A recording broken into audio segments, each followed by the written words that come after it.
안녕하세요. 밤동아 TV입니다. 여러분 혹시 일식과 월식을 알고 계시나요? 일식은 달이 태양의 전부 또는 일부를 가리는 현상이고, 월식은 지구가 달과 태양 사이에 위치하여 지구의 그림자에 달이 가려지는 천문 현상이랍니다. 지금이야 과학적으로 이렇게 설명할 수 있는 현상들이지만, 옛날 사람들은 이러한 일들이 왜 일어나는지 그 이유를 잘 알지 못하였지요. 그래서 재미있는 이야기를 만들어 그 까닭을 설명하려 했답니다. 그렇게 상상력을 더하고 더해 생겨난 옛 이야기들이 아주 많지요. 첫 번째 이야기, 까막나라 불개는 일식과 월식 현상에 재미난 상상력을 더한 이야기랍니다. 해와 달을 옮기려 애쓴 불개가 지금도 때마다 고생을 하고 있다는 생각을 하니 측은한 마음이 생겨난답니다. 옛 사람들의 상상력을 느낄 수 있는 옛 이야기들 들으시며 오늘도 편안한 휴식 되세요. 까막나라 불개 이야기. 아주 오래된 옛날 하늘 세상에 까막나라가 있었지요. 그 나라는 늘 어둡고 깜깜했기 때문에 까막나라였어요. 빛이라고는 깜빡거리는 반딧불조차도 없었어요. 그래서 백성들은 살기가 몹시 불편했지요. 걸핏하면 길을 잃었고 담벼락이나 기둥에 머리를 찍기 일쑤였어요. 그래서 까막나라의 임금님은 자나 깨나 온통 걱정뿐이었답니다. 빛이 없으니 여간 불편한 게 아니로다. 환한 빛이 있다면 얼마나 좋을꼬. 임금님은 밝은 빛을 보는 것이 가장 큰 소원이었어요. 하루는 임금님이 신하들에게 물었지요. 어떻게 하면 빛을 가질 수 있겠소? 그러자 한 신하가 대답했어요. 나이가 1000살이나 되어 아는 것이 많은 신하였지요. 인간 세상에는 해라는 것이 있어서 늘 밝은 빛을 뿜어낸다고 합니다.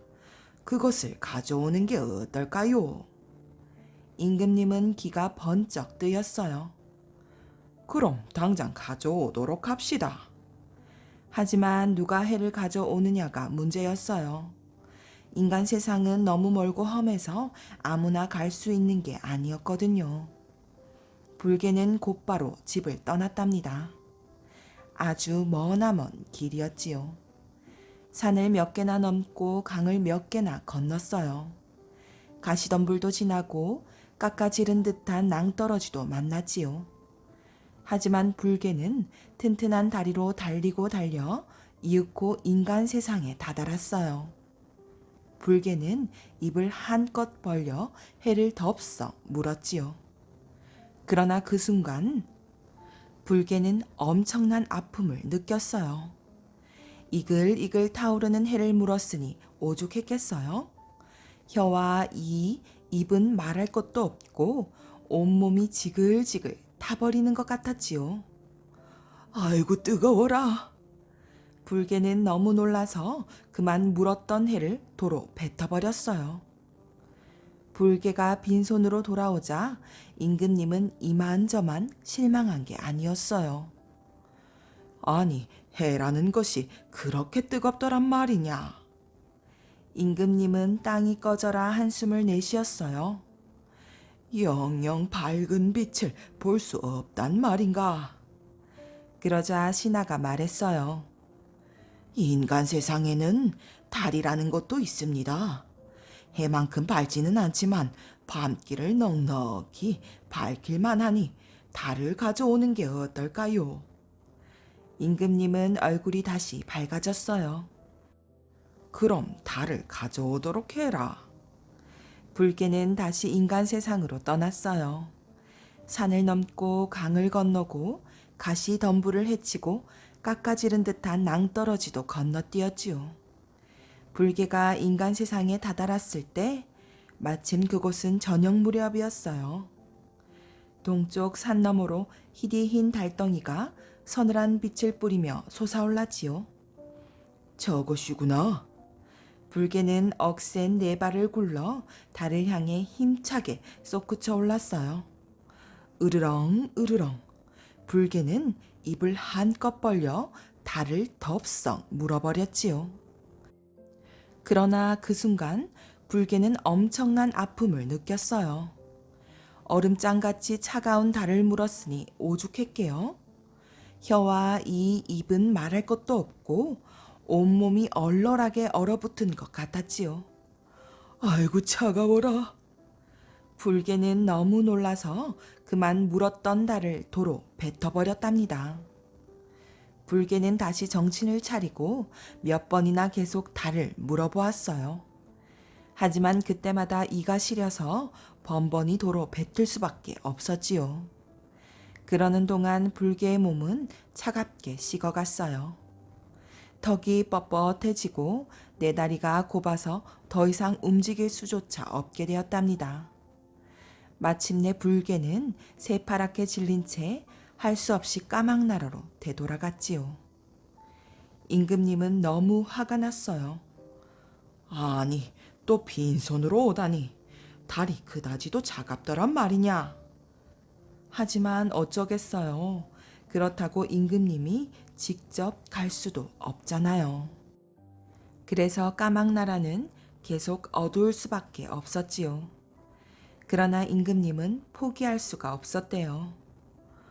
아, 빛이 있다면 이 얼마나 좋을까. 임금님은 몇 번이나 다시 불개를 인간 세상으로 보내었지요.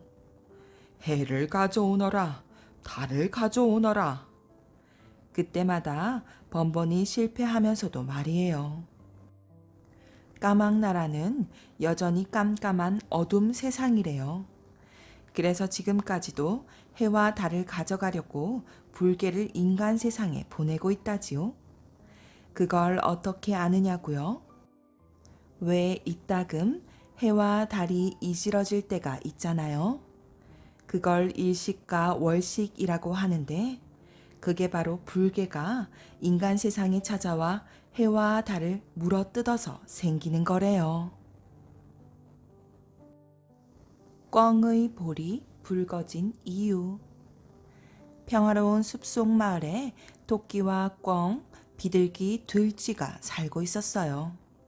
겨울이 되어 온 세상이 눈 속에 묻히자 숲속 친구들은 먹을 것을 찾아 헤매다녔지요. 여름 내 신나게 놀며 외모를 뽐내던 꿩은 다른 친구들보다 더 먹을 것이 없었답니다. 꿩은 자신과 처지가 비슷하다고 생각한 토끼를 찾아갔어요. 토끼야, 어디로 가면 먹을 게 많이 있니? 산 밑에 들쥐네 집에는 창고에 양식이 가득 쌓여 있대. 그 더럽고 못생긴 들쥐 녀석이 무슨 재주로 양식을 가득 쌓아놓았지? 여름 내내 열심히 일해서 모아놓았지. 너처럼 매일 놀기만 했을라고? 토끼의 말에 기분이 상한 꿩은 집으로 돌아갔지만 집에는 새끼들이 배가 고파 울고 있었어요. 아무래도 안 되겠네. 들쥐에게 가서 양식을 달래야지. 꿩은 잔뜩 거드름을 피우며 들쥐의 집으로 찾아갔습니다. 들쥐야, 고양이 밥 들쥐야, 냉큼 나오너라. 꿩님이 오셨다. 방에서 화롯불을 쬐고 있던 들쥐가 부지깽이를 들고 화를 내며 나왔어요. 지금 나를 부른 놈이 누구야? 들쥐 너는 귀까지 먹은 게로구나. 내가 먹을 것이 필요하니 어서 양식을 내놓아라. 꿩의 말에 단단히 화가 난 들쥐는 들고 있던 부지깽이로 꿩의 뺨을 때렸어요. 그 뒤로 지금까지 꿩의 뺨이 붉어진 것이지요. 꿩은 빨갛게 된 뺨을 감싸지고 토끼를 찾아가 하소연을 하였어요. 꿩의 이야기를 들은 토끼는 비둘기에게 깡총깡총 뛰어갔지요. 토끼의 이야기를 다 들은 비둘기가 들쥐를 찾아갔어요. 들쥐야, 내가 양식을 가지러 왔다. 얼른 양식을 가지고 이리 나오너라. 이번에도 화가 난 들쥐가 비둘기의 머리를 냅다 내리쳤어요. 비둘기의 머리가 멍든 것처럼 파란 것은 그때 들쥐에게 얻어맞은 자국이랍니다. 이번에는 토끼가 들쥐를 찾아갔어요. 공손한 목소리로 들쥐를 불렀지요. 들쥐님, 저 토끼예요. 양식이 모자라 아이들이 배고프다고 울고 있답니다. 양식을 나누어 주시면 제가 내년 가을에 꼭 갚아드릴게요. 네, 그러세요. 저희 집에는 양식이 많으니 제가 실어다 드리지요. 토끼는 예의 바른 말씨와 행동 때문에 겨울을 배고프지 않게 잘 보낼 수 있었답니다. 제주도의 마마신. 제주도에는 바람이 많이 불지요. 그런데 마마씨는 바람을 참 좋아해요. 바람이 불면 둥글둥글 몸을 부풀려서 바람을 타고 둥실둥실 나들이를 다녔어요. 산이며 들이며 마을이며 이곳저곳으로 사람들을 찾아다니면서 말이에요. 마마신이 오신다. 제주도 사람들은 마마신이 오면 푸짐하게 대접했답니다. 마마신을 잘 대접하지 않을 때면 마마신이 무서운 요술 주머니를 열었거든요. 마마병을 퍼뜨리자. 요술 주머니에서 소르르 나온 마마 병정들은 마마병을 무섭게 퍼뜨리고 다녔어요. 그러니 마마신에게 정성을 다할 수밖에요. 더 이상은 못하겠어요. 해마다 찾아오는 마마신 대접에 마을 사람들은 모두 지쳤답니다. 그래서 마을 사람들은 회의를 열었어요. 높은 돌담을 쌓아 마마 병정들을 막읍시다. 그거 좋은 생각입니다. 사람들은 영차 돌담을 높게 쌓았어요. 하지만 마마 병정들은 돌담 사이로 윙윙 쳐들어왔지 뭐예요. 마마병을 퍼뜨리자. 사람들의 계획은 실패로 돌아가고 말았지요. 더 이상은 안 되겠어요. 또다시 찾아온 마마병 때문에 사람들은 모두 지쳤지요. 마을 사람들은 다시 회의를 열었어요. 땅속 깊은 곳에 숨어 살기로 합시다. 그래요. 땅속으로는 쳐들어오지 못할 거예요. 사람들은 영차 땅을 깊게 팠지요. 하지만 마마 병정들은 흙틈 사위로 윙윙 쳐들어왔지 뭐예요. 마마병을 퍼뜨리자. 사람들의 계획은 이번에도 실패로 돌아가고 말았어요. 마마 병정들은 바람이 통하는 곳이면 어디든지 갈 수 있었거든요. 마을에는 마마병에 걸린 사람들이 하나 둘씩 늘어나기 시작했어요. 사람들 몸에는 작고 오목한 마마 자국이 생겨났지요. 다시 마마신에게 빕시다. 이제 어쩔 방법이 없어요. 마마신에게 빌어요. 사람들은 정성스럽게 음식을 준비했어요. 하지만 마마신은 그동안 사람들이 한 행동을 괘씸하게 여기고 있었지요. 그래서 모른 척 요술 주머니를 열었어요. 그러자 요술 주머니에서 마마 병정들이 소르르 쏟아져 나왔어요. 마마병을 퍼뜨리자. 아무것도 남지 않았어요. 이제는 우리 먹을 것도 없는걸요. 먹을 것을 모두 마마신에게 바친 사람들은 쫄쫄 굶게 되었지요. 이곳을 떠나 다른 곳으로 갑시다. 마마신이 없는 곳으로 가요. 사람들은 짐을 꾸려 마을을 떠났답니다. 마마병을 퍼뜨리자. 하지만 마마 병정들은 악착같이 쫓아가 사람들을 괴롭혔어요. 이제는 마마신과 싸워 이기는 수밖에 없어요. 바다에 사는 용왕님께 도움을 청합시다. 그래요. 용왕님께 도와달라고 해봅시다. 사람들은 마을에서 잠수를 제일 잘하는 해녀를 뽑았어요. 바닷속 용왕님에게 도움을 청하러 보내려고 말이에요. 용왕님께 우리 사정을 잘 좀 말해주세요. 알았어요. 마을 사람들은 모두 해녀만 바라보았지요. 해녀는 사람들의 간절한 눈빛을 보자 용기가 났답니다. 해녀는 바다로 풍덩 들어갔어요. 용궁으로 가는 길을 찾아 깊이 깊이 잠수했지요. 그런데 매일매일 풍덩풍덩 용궁을 찾았지만 좀처럼 찾을 수가 없었어요. 거북님, 거북님, 용궁 가는 길을 알려주세요. 거북은 해녀의 말에 고개를 돌려버렸어요. 바위님, 바위님, 용궁 가는 길을 알려주세요. 해녀를 불쌍하게 생각한 바위 씨는 아무도 모르게 용궁으로 가는 길을 가르쳐 주었지요. 헤엄을 쳐 가다 보니 바다 한가운데에 뚫린 커다란 동굴이 보였어요.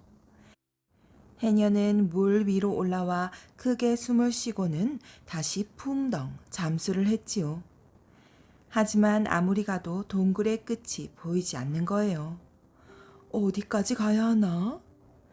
해녀는 부그르르 숨이 막히자 물 위로 얼굴을 내밀었어요. 용왕님을 꼭 만나고 오세요. 알았어요. 마을 사람들은 모두 해녀만 바라보고 있었어요. 해녀는 사람들의 간절한 눈빛을 보자 다시 용기가 났답니다. 바위님, 바위님, 제발 도와주세요. 힘이 다 빠진 해녀는 지친 목소리로 겨우 말했어요. 얼마나 헤엄쳐 갔을까?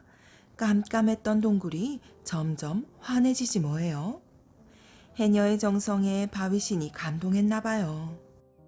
해녀는 빛이 쏟아지는 곳으로 헤엄쳐 갔어요. 드디어 용궁을 찾아낸 것이었어요. 마마신이 사람들을 괴롭히고 있습니다. 해녀는 울면서 사람들의 고통을 모두 말했지요. 겨우 말을 마친 해녀는 그만 힘이 빠져 쓰러지고 말았어요. 정신 차리세요. 정신 차려요. 바위신이 해녀를 흔들어 깨웠지요. 용왕님, 용왕님, 제발. 해녀는 말을 채 잊지 못하고 죽고 말았답니다. 숨을 거둔 해녀는 서서히 산호로 변해갔지요. 당장 바위 군사들을 보내 마마신을 없애어라. 화가 난 용왕님은 바위신에게 명령을 내렸어요. 바위 군사들이 우르르 바다 위로 솟아올랐어요. 마마신을 잡아라. 그러고는 똘똘 뭉쳐서 마마신을 둥그렇게 포위했지요. 하지만 마마신이 웃으면서 요술 주머니를 열자 또다시 엄청난 수의 마마 병정들이 쏟아져 나왔어요. 마마병을 퍼뜨리자. 정말 큰 싸움이 벌어졌답니다. 마마 병정들은 바람을 타고 윙윙 공격했지요. 바위 군사들은 주먹을 휙휙 휘둘렀어요. 마마 병정들이 화살을 마구 쏘아댔어요. 바위 군사들의 몸에 뾰족한 화살이 콕콕 박혀 동그란 구멍이 뽕뽕 뚫렸지요. 마마신을 잡아라. 으드득 으드득. 바위씨는 이를 갈며 소리쳤어요. 뽕뽕 뚫린 상처는 아팠지만 죽은 해녀 생각에 힘이 났지요. 바위씨는 단단한 주먹을 휘두르며 마마 병정들을 잡았어요. 커다란 창칼로 공격하라. 마마 병정들도 지지 않으려고 창칼을 휘둘러댔지요. 사람들은 싸움이 끝나기만을 기다렸어요. 바위 군사들과 마마 병정들이 싸우는 동안 하늘에서는 큰 바람이 계속 일어났어요. 울타리가 무너지고 지붕이 날아갈 정도였지요. 안 되겠다. 바닷가로 도망갑시다. 사람들은 모두 바닷가로 갔어요. 싸움은 석 달하고도 열흘 동안이나 계속되었답니다. 그때 바닷가로 산호 하나가 떠밀려 왔어요. 이게 뭐지?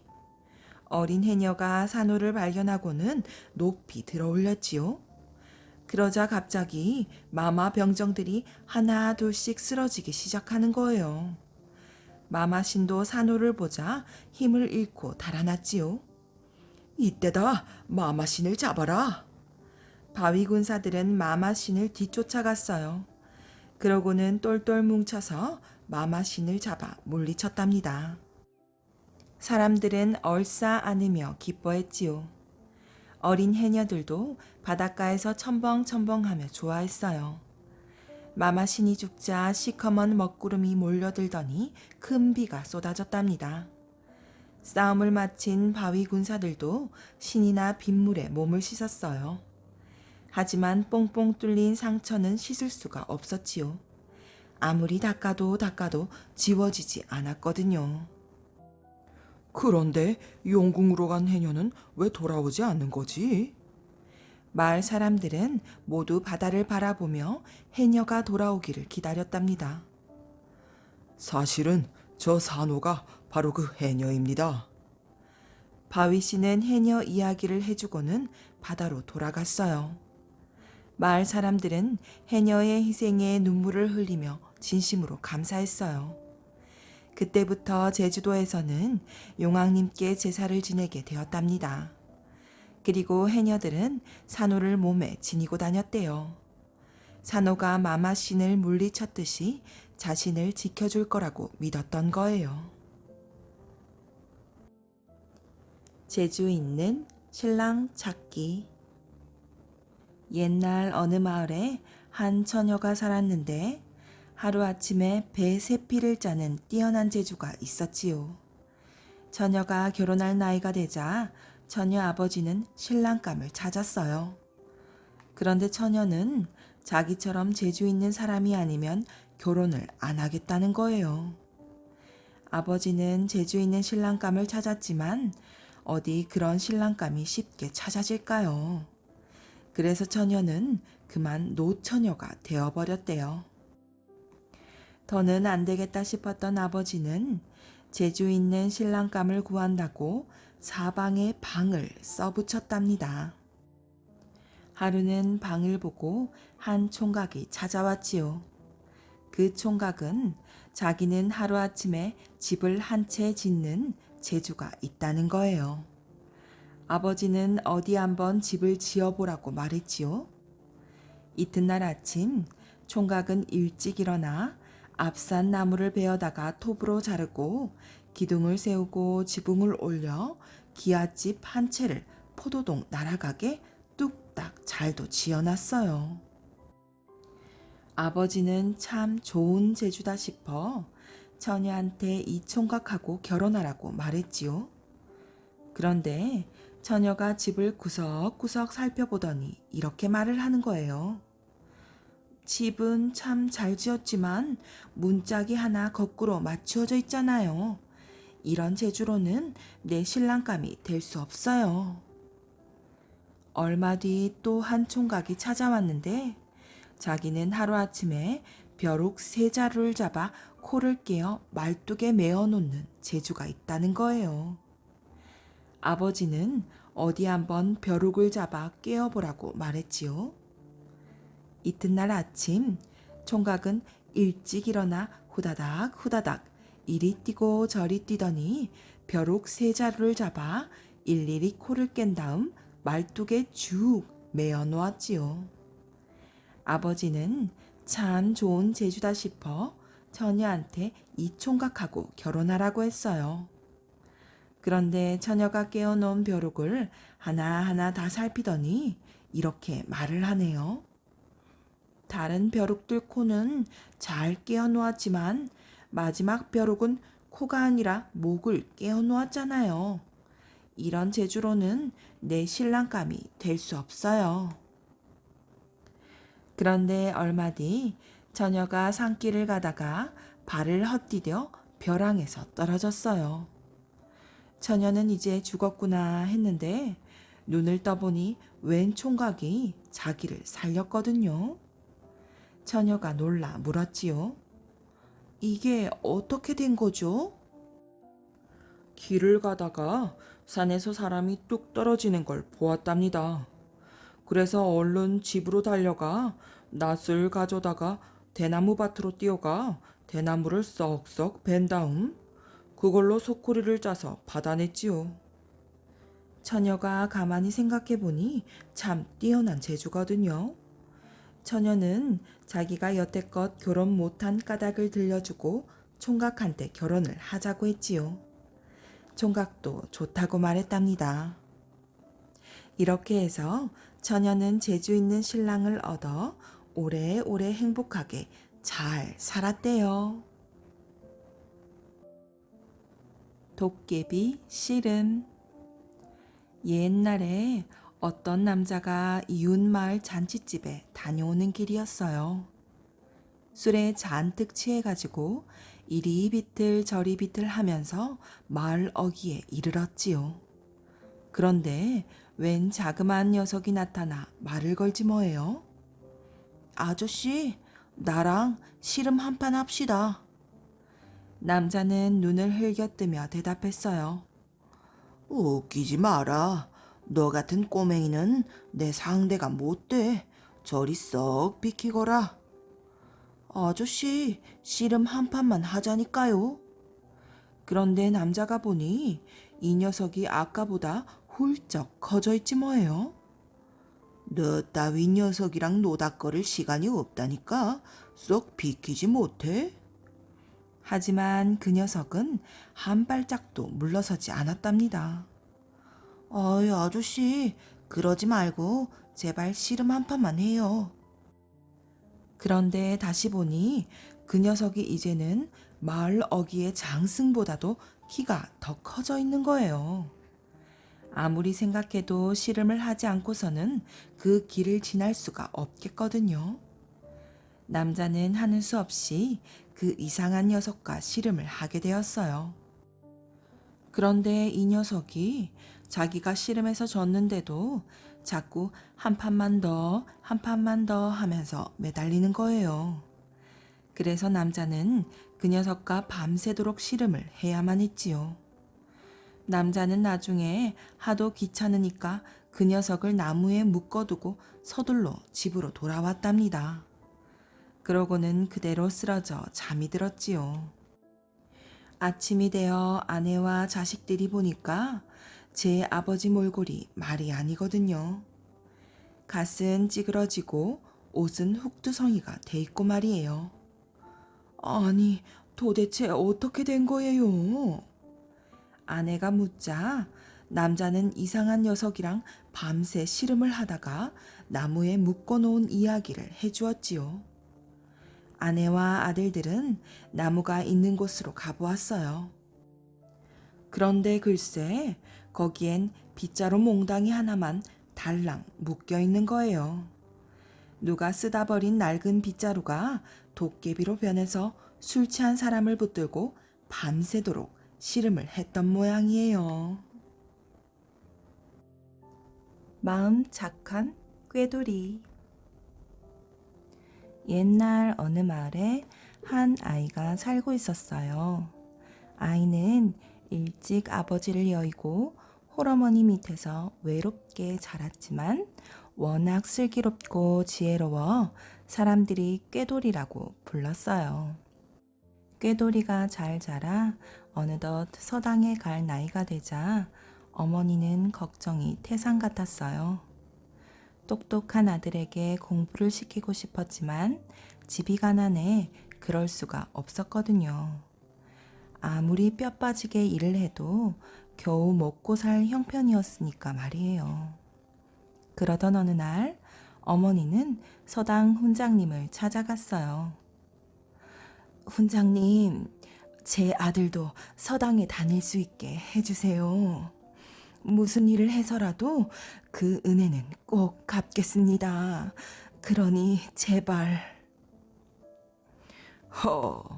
자식을 훌륭하게 키우려는 마음이 참으로 가상하구려. 아이들을 가르치는 훈장으로서 어찌 모른 채 할 수 있겠소. 훈장님도 어머니의 간절한 마음을 헤아리고 흔쾌히 받아들였어요. 꾀돌이는 서당에 다닌 지 얼마 지나지 않아 훈장님의 사랑을 독차지하게 되었답니다. 왜냐고요? 꾀돌이는 원래 머리가 남달리 좋은 아이였거든요. 게다가 고생하는 어머니를 위해 글 공부를 더욱 열심히 했으니 하루가 다르게 실력이 쑥쑥 늘 수밖에요. 그러자 다른 아이들이 눈의 가시처럼 꾀돌이를 미워했어요. 몇 년씩 공부를 한 자기들보다 글솜씨가 뛰어날 뿐만 아니라 꾀돌이 때문에 여기저기서 괜한 꾸지람을 듣기 일쑤였거든요. 어디 두고 보자. 언젠가는 꼭 혼을 내주고 말 테다. 서당의 아이들은 이렇게 벼르곤 했지요. 시간은 흘러 아이들은 자라 늠름한 청년이 되었어요. 하루는 서당 훈장님이 꾀돌이와 친구들을 불러놓고 말했지요. 듣자 하니 이번에 한양에서 과거 시험이 있다는구나. 너희들 모두 한양으로 올라가 마음껏 실력을 뽐내도록 해라. 시험 날짜가 하루하루 다가오자 집집마다 과거를 보러 떠날 준비를 하느라 야단이었지요. 먼 길에 갈아입을 옷과 집신을 장만한다. 도중에 먹을 음식을 만든다. 동네가 다 들썩일 정도였어요.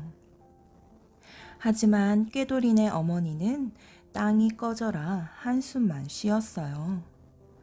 한양에 갈 노자는 고사하고 당장 먹을 쌀도 없는 형편이었으니 그럴 수밖에요. 어머니, 너무 걱정 마세요. 제가 어떻게든 한양으로 가는 방법을 찾아보겠습니다. 꾀돌이는 어머니를 안심시키려고 이렇게 말했지만 무슨 뾰족한 수가 있었겠어요. 꾀돌이는 곰곰이 생각하다가 과거를 보러 가는 친구들 중 제일 부자인 아이를 찾아갔어요. 혹시 한양 가는 길에 하인으로 나를 쓰는 건 어때? 짐은 내가 지고 갈 테니까 가는 동안 나를 먹여주기만 하면 돼. 내 짐꾼이 되겠다고? 좋아, 네가 원한다면. 부자인 친구는 겉으로는 아무렇지도 않게 말했지만 속으로는 좋아서 펄쩍펄쩍 뛰고 싶은 마음이었지요. 항상 훈장님께 칭찬만 듣던 꾀돌이를 하인으로 부를 수 있게 되었으니 말이에요. 이렇게 해서 꾀돌이는 겨우 과거 시험을 보러 떠날 수 있었어요. 한양까지는 아주 먼 길이었지요. 하루 이틀 가다 보니 다리도 아프고 배도 고프고 무엇보다 심심해서 견딜 수가 있어야지요. 그때 한 아이가 짓궂은 웃음을 지으며 말했어요. 얘들아, 우리 심심한데 길장가놀이나 할까? 그래, 그거 재밌겠다. 좋은데 장가 듣는 사람은 크게 잔치를 벌이는 거다. 알았지? 아이들은 박수를 치며 좋아했지요. 친구들은 한 사람씩 번갈아 신랑이 되었어요. 그러고는 돈을 펑펑 쓰며 푸짐하게 음식을 차려냈지요. 마침내 꾀돌이의 차례가 돌아왔어요. 그런데 웬일인지 그날따라 쥐새끼 한 마리 얼씬거리지 않는 거예요. 휴, 다행이다. 돈도 없는데 정말 잘된 일이야. 꾀돌이가 이렇게 가슴을 쓸어내리고 있는데 이를 어째요? 저 멀리서 웬 가마 한 채가 오는 게 아니겠어요? 화려한 가마에 하인들까지 여러 딸린 것이 귀한 집 아씨의 행차가 틀림없었지요. 친구들은 오래전부터 꾀돌이를 골탕 먹이려고 벼르던 터라 마침 잘 걸렸다 생각했어요. 꾀돌아, 네가 제일 크게 잔치를 벌여야겠다. 지체 높은 대갓집으로 장가 들었으니 그 정도는 해야지. 오늘은 꾀돌이 덕분에 맛있는 음식 많이 먹겠는걸? 꾀돌이는 금세 울상이 되어 말했지요. 얘들아, 내가 잔치할 돈이 어디 있니? 어차피 장난삼아 하는 놀인데 한 번만 봐줘라. 흥, 어림없는 소리. 약속을 어겼으니 넌 마땅히 벌을 받아야 해. 심술궂은 친구들은 꾀돌이가 든 짐을 몽땅 빼앗았어요. 그러고는 나무에 꽁꽁 묶어놓은 채 모두 도망쳐 버렸지 뭐예요. 꾀돌이는 자기도 모르게 눈에서 주르르 눈물이 흘렀어요. 친구의 짐꾼이 되어 어렵게 떠나온 한양길인데 오도 가도 못하는 신세가 되었으니 얼마나 서러웠겠어요. 생각하면 생각할수록 서름이 복받쳐 나중에는 엉엉 소리내어 울어버렸지요. 한편 꾀돌이가 길장가를 든 그 가마에는 한양에서도 이름난 김참반댁 외동딸이 타고 있었어요. 오랜만에 외갓집을 찾아가는 길이었는데 도착해보니 하필 그 동네에 무서운 전염병이 돌고 있지 뭐예요. 어쩔 수 없이 동네 어귀에서 가마를 되돌릴 수밖에요. 되돌아오던 아씨는 마침 나무에 묶여있는 꾀돌이와 마주치게 되었던 거지요. 아씨의 도움으로 풀려난 꾀돌이는 그동안 겪은 일들을 이야기했어요. 이야기를 다 듣고 난 아씨는 하인들에게 명령했지요. 외갓집에 드리려고 준비한 음식을 이분께 드려라. 아닙니다, 아씨. 그럴 필요는 없습니다. 꾀돌이가 괜찮다고 손을 내젓자 아씨는 수줍은 얼굴로 말했어요. 따지고 보면 다 저 때문인걸요. 게다가 길장가를 드셨으니 저는 도련님의 새색시가 된 셈이고요. 그러고는 아씨는 머리에 드리웠던 고운 댕기를 풀어 꾀돌이에게 준 뒤 총총히 길을 떠났지요. 꾀돌이는 아씨가 남긴 댕기를 소중히 간직한 채 서둘러 친구들 뒤를 따라갔어요. 고개 하나를 넘어가니 주막집이 보였지요. 꾀돌이가 헐레벌떡 달려들어가자 주막에서 다리심을 하고 있던 친구들이 깜짝 놀랐어요. 아니, 네가 여기를 어떻게 해? 아까는 미안했어. 이제야 음식이 준비됐으니 어서 먹어. 꾀돌이가 내놓은 음식을 보고 친구들은 눈이 휘둥그레졌어요. 사연을 알고 난 친구들은 하나같이 배가 아파 어쩔 줄을 몰랐지요. 꾀돌이는 친구들과 함께 다시 한양으로 길을 떠났어요. 하지만 더욱 꾀돌이를 미워하게 된 친구들은 또다시 꾀돌이를 골탕 먹일 기회만 엿보고 있었지요. 그때 마침 대갓집 높은 담장 안에 먹음직스러운 배들이 주렁주렁 달려있는 게 보였어요. 꾀돌아, 목말라 죽겠으니 저 배 좀 구해줄래? 너는 빈손으로 푸짐한 음식도 한 보따리 가져왔잖아. 꾀돌이는 짓궂은 친구들에 떠밀려 하는 수 없이 높은 담장 위로 올라갔어요. 그런데 참 이상한 일이지요. 때마침 그 집 대감이 낮잠을 자고 있는데 꿈에 자기 집 담장 위에 청룡 한 마리가 앉아 있는 게 아니겠어요? 희한한 꿈이로구나. 대감은 얼른 하인을 시켜 담장 위를 살펴보라고 일렀지요. 웬 놈이냐? 하인이 천둥 같은 소리를 지르자 친구들은 지레 겁을 먹고 36개 주랭랑을 쳤어요. 결국 꾀돌이만 하인에게 붙들려 대감 앞에 끌려왔어요. 보아하니 과거를 보러 온 청년 같은데 어찌하여 남의 집 담장 위에 올라가 있었던고? 꾀돌이는 대감의 물음에 솔직하게 대답했지요. 대감은 고개를 끄덕이며 생각했어요. 꿈에 본 청룡이 바로 이 젊은이로구나. 대감은 꾀돌이의 정직한 마음과 또박또박한 말투, 총명하고 빛나는 눈빛에 마음이 끌려 물었지요. 내게 딸 아이가 하나 있네. 자네를 사위로 삼고 싶은데 자네 생각은 어떤가? 잠시 후 꾀돌이는 품속에서 댕기를 꺼내며 대답했어요. 말씀은 고맙사오나 저는 이 댕기의 주인에게 큰 은혜를 입었습니다.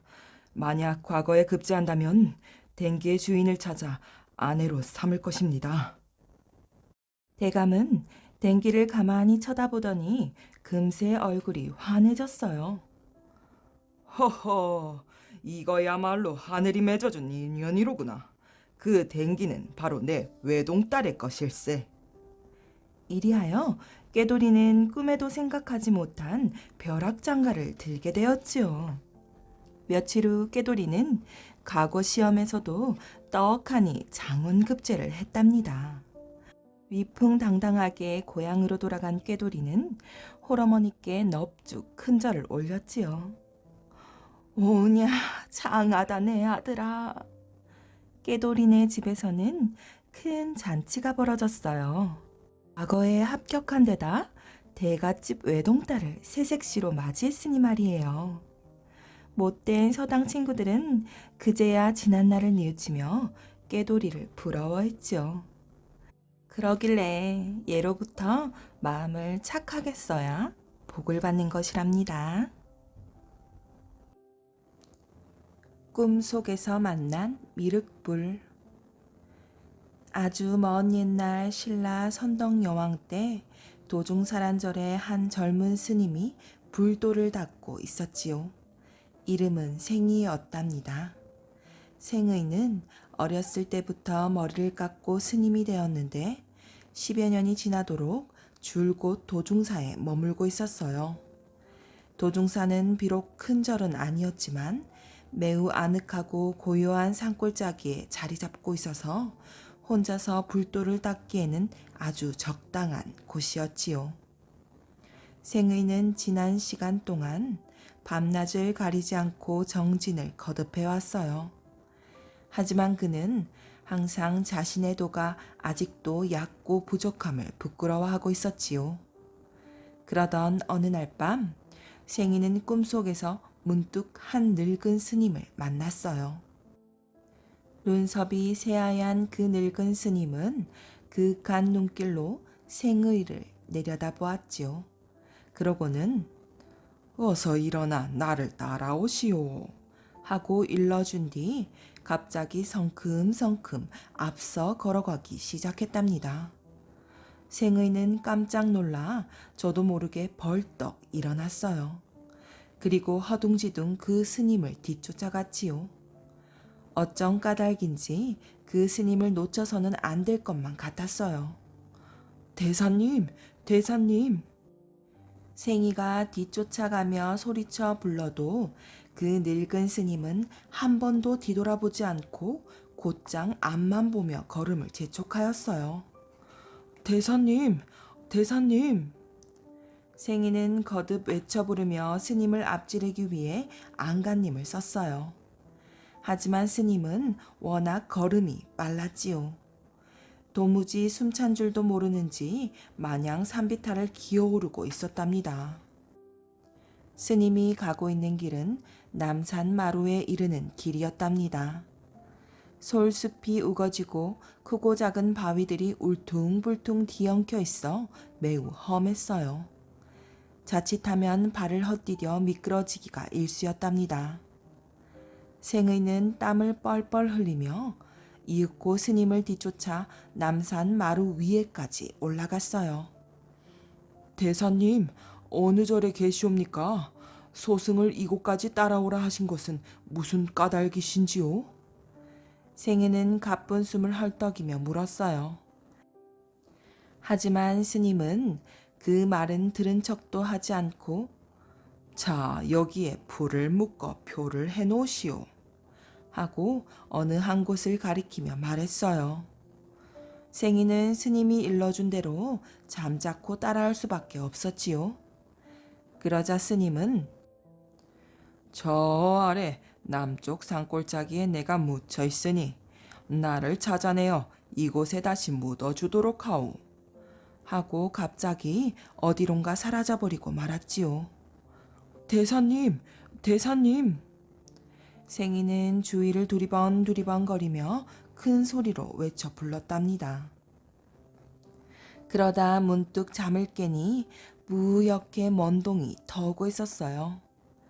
생이는 잠깐 어리둥절해 있었지만 곧 정신을 차렸어요. 그러자 스님이 일러준 말이 너무나 생생하게 되살아났지요. 생이는 그 길로 친한 벗을 찾아가 말했어요. 여보게, 나를 좀 따라오게. 나 혼자 힘으로는 아무래도 어려울 것 같으니 자네가 좀 도와줘야겠네. 무슨 일인데 갑자기 그러는가? 벗이 물었지요. 가보면 알게 되네. 어서 따라오게. 생이는 벌써 앞장을 서며 말했어요. 생이는 벗을 데리고 지난밤 꿈속에서 만난 그 늙은 스님이 일러준 남쪽 산골짜기를 찾아가 땅을 파보았답니다. 그러자 뜻밖에도 돌미륵이 나타나지 않았겠어요? 흙 속에 묻혀 있었는데도 그 돌미륵은 마치 석공이 좀 전에 다듬어 놓은 듯 깨끗했답니다. 아니, 이건 부처님이시다. 생이와 친구는 떨리는 목소리로 부르짖으며 합장을 올렸지요. 그리고 둘이서 그 돌미륵을 남산 마루 위로 옮겼답니다. 물론 지난밤 꿈속에서 묶어놓은 풀포기가 그대로 남아있었어요. 생의는 돌미륵을 정성껏 그곳에 묻어주었어요. 그리고 그날부터 그곳에서 비바람에 시달리며 불도를 닦기 시작했지요. 그 소문이 나라 안에 널리 퍼지자 선덕여왕은 마침내 그곳에 생의사라고 하는 큰 절을 세우도록 하였답니다. 단군 이야기. 아주 오래전 옛날에는 저 높디 높은 하늘에도 사람들이 살고 있었지요. 하늘나라에는 환인이라는 임금님이 사람들을 잘 다스려 늘 평화롭고 행복했답니다. 하늘나라 임금님 환인에게는 아들 환웅이 있었어요. 환웅은 발 아래 펼쳐져 있는 세상을 두루두루 내려다보면서 생각했지요. 산이란 것은 참 푸르기도 하구나. 강이라는 것은 참 맑기도 하구나. 저 아름다운 땅에서 사람들과 함께 살 수 있다면. 환희는 아들의 뜻을 알아차리고 땅으로 내려가는 것을 허락했어요. 내게 전부인 세계를 주마. 사람들을 이롭게 하는 데 쓰거라. 이리하여 하늘의 문이 활짝 열리고 환웅이 땅으로 내려오게 되었답니다. 바람, 비, 구름을 다스리는 신들과 3,000명의 부하들이 그 뒤를 따랐지요. 환웅은 태백산의 신성한 나무 아래에 제단을 차렸어요. 그리고 땅 위의 사람들을 위해서 옳고 그름을 가려주고 농사를 가르치고 병을 고쳐주고 360여 가지 일을 맡아 해주었대요. 땅 위의 사람들은 씨를 뿌려서 곡식을 거두게 되었어요. 바람에 씨는 바람을, 구름에 씨는 구름을, 비에 씨는 비를 보내 도와주었어요. 시간이 흐를수록 땅 위는 살기 좋은 곳이 되어갔답니다. 점점 더 많은 사람들이 모여들어 점점 더 큰 마을이 생겨났어요. 그러던 어느 날 곰과 호랑이가 환웅을 찾아왔어요. 환웅님, 저희도 사람이 되어 행복하게 살고 싶습니다. 부디 저희 소원을 들어주소서. 환웅은 쑥 한 줌과 마늘 20쪽을 주며 말했어요. 이것을 먹으며 100일 동안 햇빛을 보지 말아라. 그러면 사람이 될 수 있을 것이다. 곰과 호랑이는 햇빛 한 줄기 들지 않는 캄캄한 동굴 속에 들어가 독한 쑥과 냄새나는 마늘을 먹으며 지내었어요. 호랑이는 며칠을 못 참고 동굴을 뛰쳐나갔지요. 왜 이런 걸 먹고 사람이 되느니 차라리 그냥 호랑이로 살래. 하지만 곰은 잘 참고 견딘 끝에 20하루 만에 아리따운 아가씨로 변했어요. 바로 웅녀였지요. 사람이 된 웅녀에게는 한 가지 소원이 더 있었어요. 아기를 낳는 것이었지요. 웅녀는 날마다 박달나무 아래에서 기도를 올렸어요.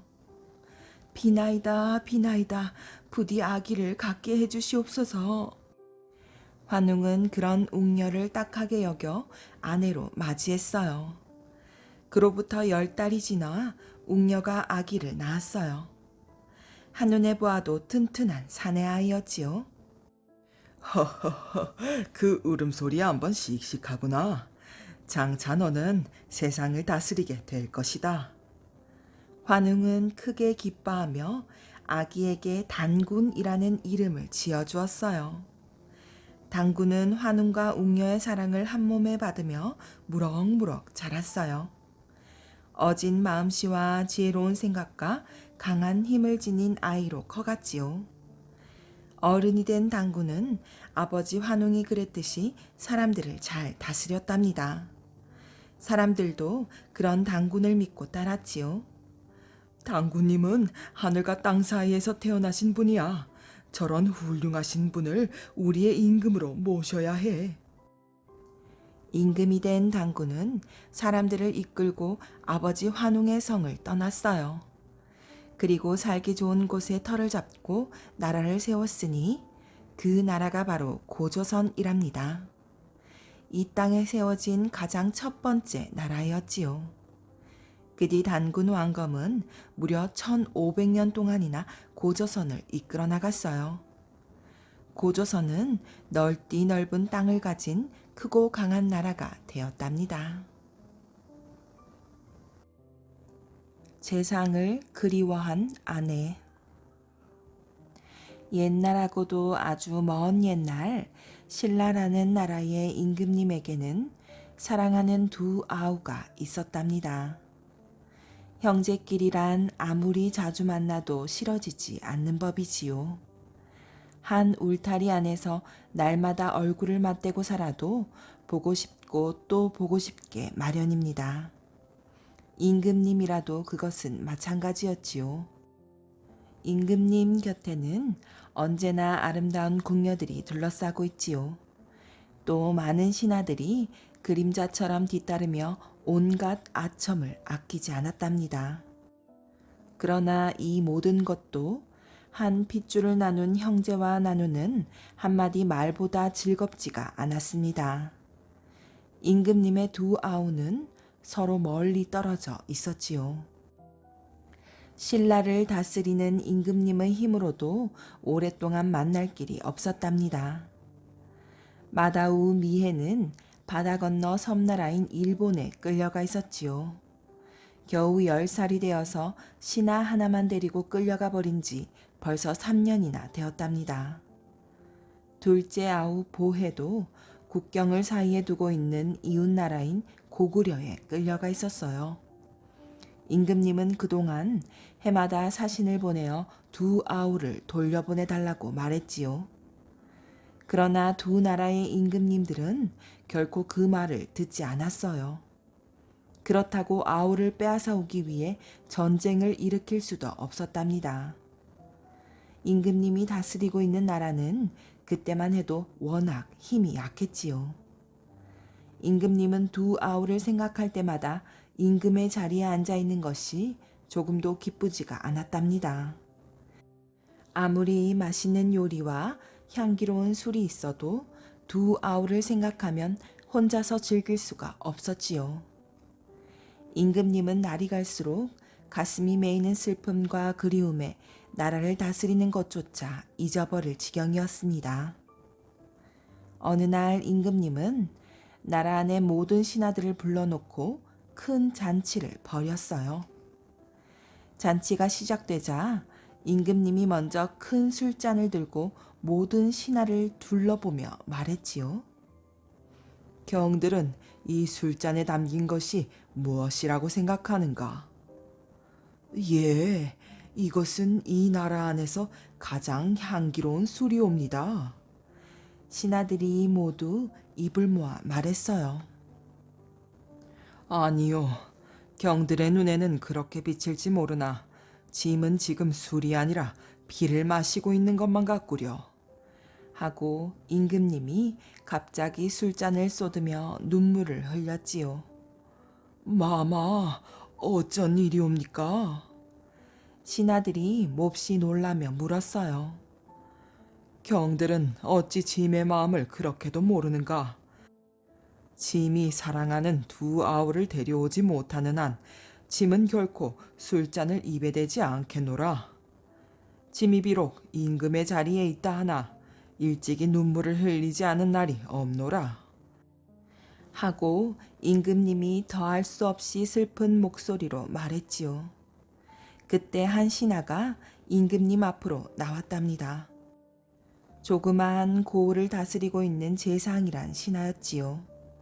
마마, 재상이 말했습니다. 마마의 슬픔은 곧 신의 슬픔이 아니옵니까? 신이 목숨을 걸고 마마의 두 아우님을 모셔오겠나이다. 경에 충성해 짐은 오직 기쁜 마음을 누릴 길이 없노라. 만일 짐의 두 아우를 데려올 수만 있다면 반드시 경의 이름을 빛나게 하리라. 임금님이 기쁜 목소리로 말했지요.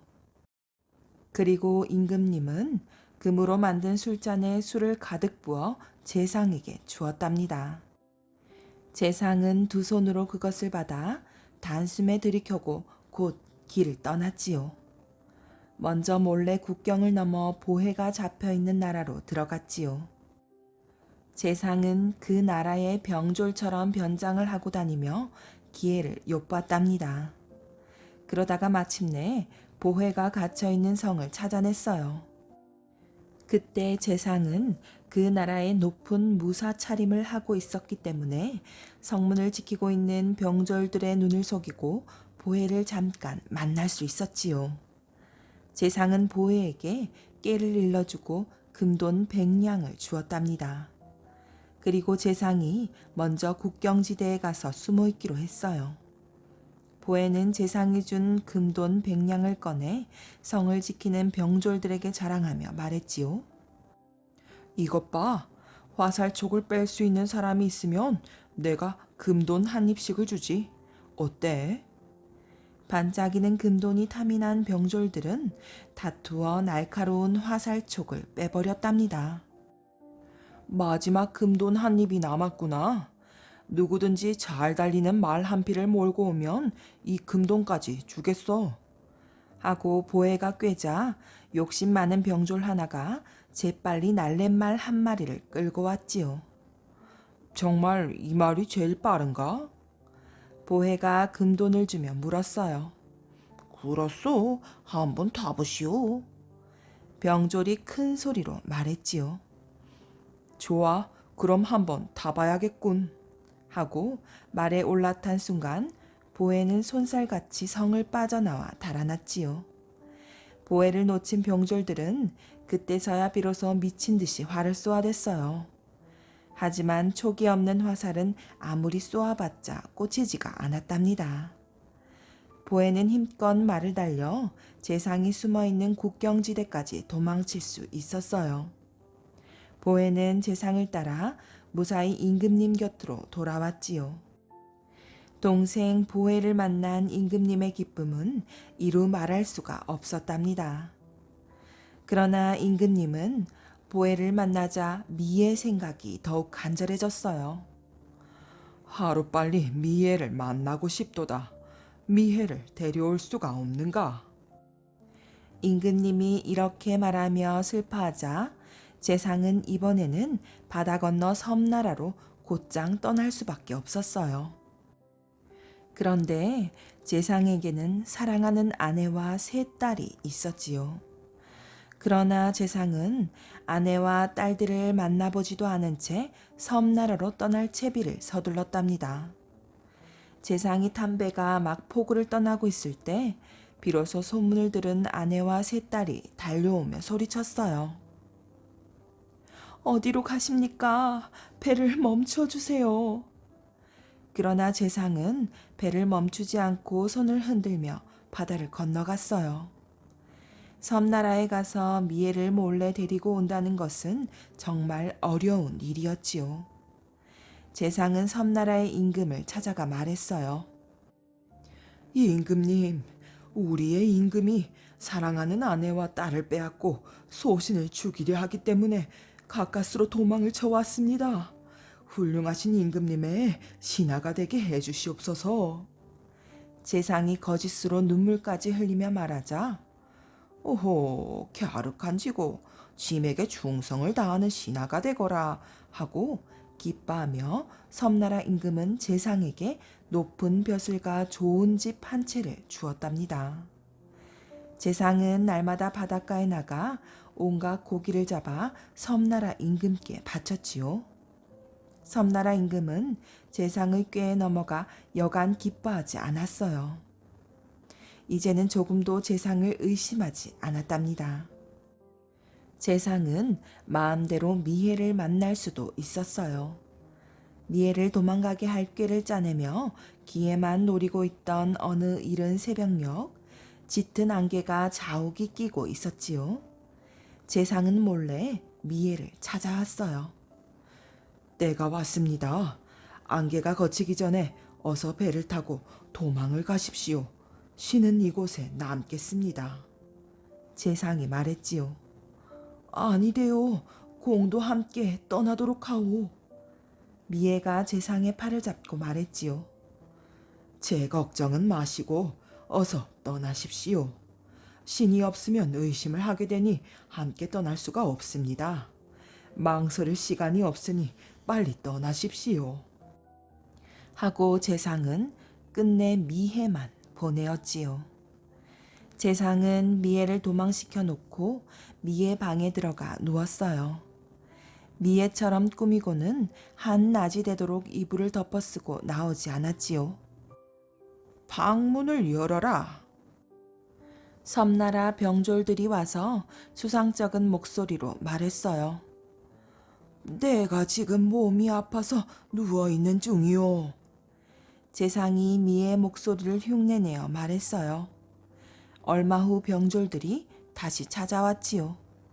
문을 열어라, 문을 열어. 병졸들이 화가 나서 소리쳤어요. 그러나 그때는 이미 미혜를 태운 배가 바다를 건너가 버린 후였어요.